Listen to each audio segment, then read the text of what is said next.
They loved her because she was funny. They followed her because she was real. They trusted her because she never pretended. But the man she brought online as love turned her life into content, turned her joy into dragging, and turned her name into a daily trend. This is the story of Judith, a woman who built her brand with her own hands and almost lost herself to love. Stay with me. Before we go into the story, kindly help this channel grow by taking a moment to like and subscribe. Your support matters, and it encourages me to continue bringing you more interesting and relatable stories. Judith is not just any woman. She is a bead maker.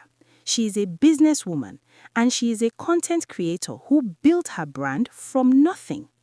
Years ago, Judith opened an Instagram page. At first, it was small.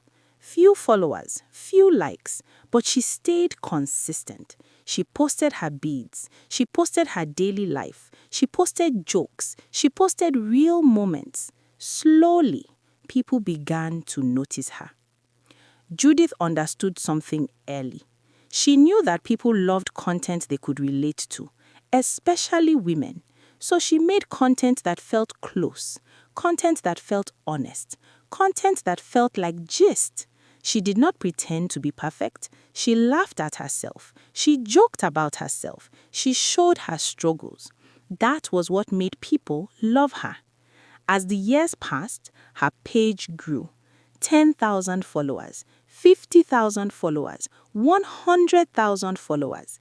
Before she knew it, Judith had over 300,000 followers.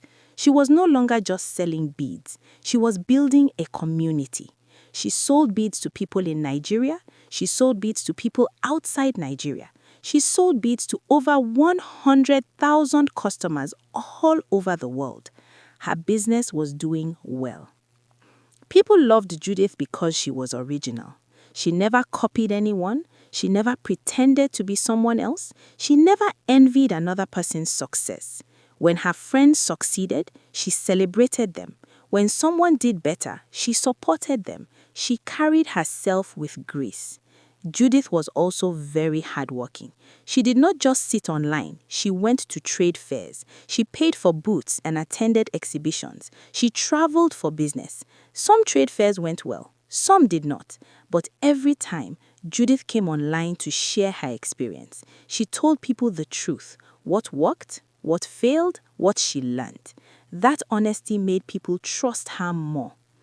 Judith was funny, very funny.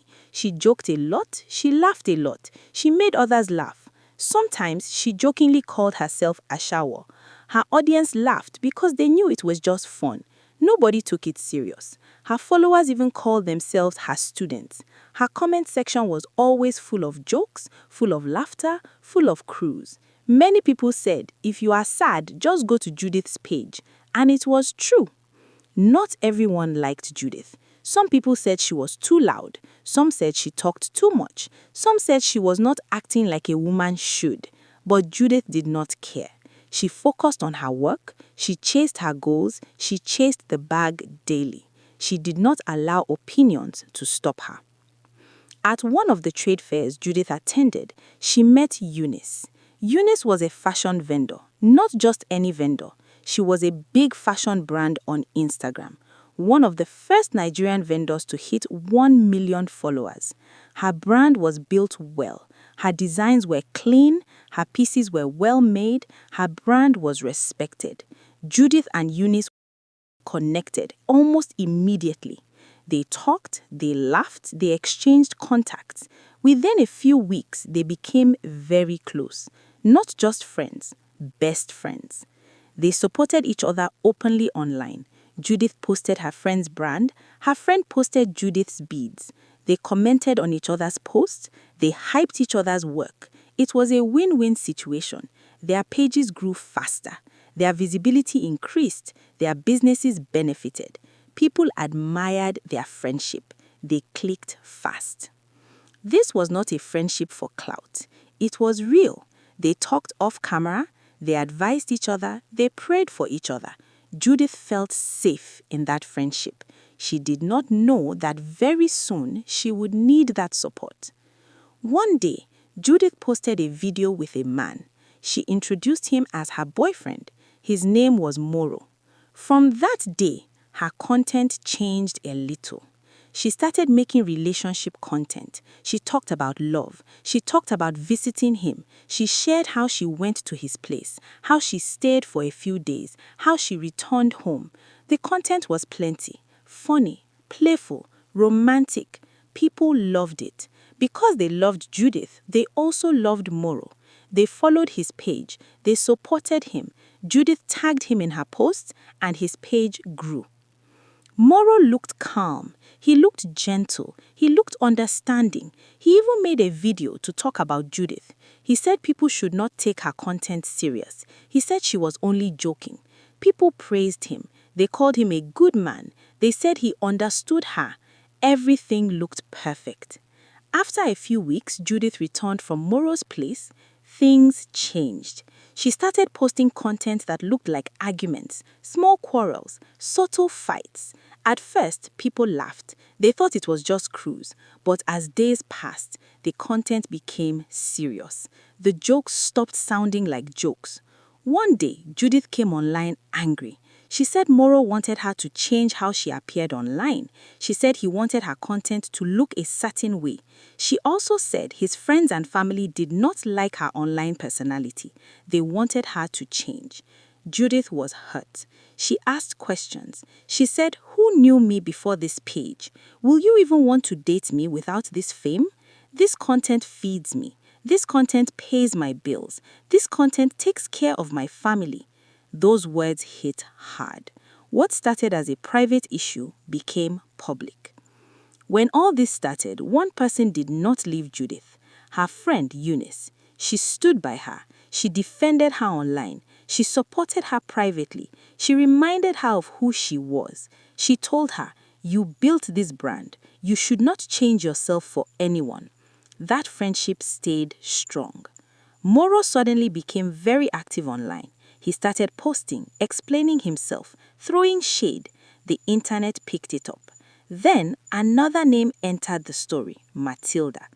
People said Matilda wanted Moro for herself. She thought he was a big deal. She thought he had money. She thought he had status. Why? Because of how Judith presented him online. What Matilda did not know was this: Judith funded Moro. Judith supported Moro.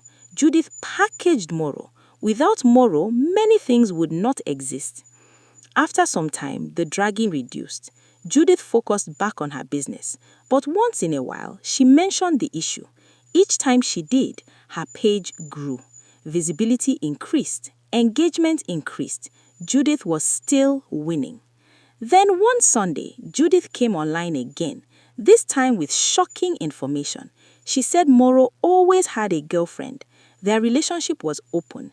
The girlfriend was allowed to receive support from older men. Moro was allowed to date other women for fame and money, not love. People were shocked. More stories came out. People said Moro did not allow the girlfriend to have social media. He controlled her. She feared him but still loved him. The internet exploded. Everyone talked. Everyone shared opinions. Judith's page grew even more. Then Moro reached out. Moro told Judith to stop talking about him. He told her to move on. Judith replied. She said she never mentioned his real name. She said Moro was just a nickname she created. She said she would continue to use it. Her comment section became funnier. People made jokes. People laughed. People dragged the situation. Till today, Judith is still doing her business. She is still making content. She is still growing. Her followers increase daily. Her brand is profitable. She is cashing out. Her friend Eunice is also winning. The clothing brand keeps growing. Her business is thriving. Her influence is strong. 2 women, 2 brands, still standing, still winning. Moro moved on, but people now see him differently. Rumors say his girlfriend later left him. People say he's still searching for women with fame and money. Judith did not lose herself. She stayed true. She stayed real. Sometimes, love comes to test you. Sometimes, it comes to expose people. And sometimes it comes to remind you who you are. This was not just a love story, it was a lesson. If this story touched you, please like this video, subscribe to the channel, and turn on your notification bell. Drop a comment and tell me what this story taught you. And if you have another African story you want to hear, write it in the comment section. Thank you for watching till the end. You are appreciated. See you in the next story.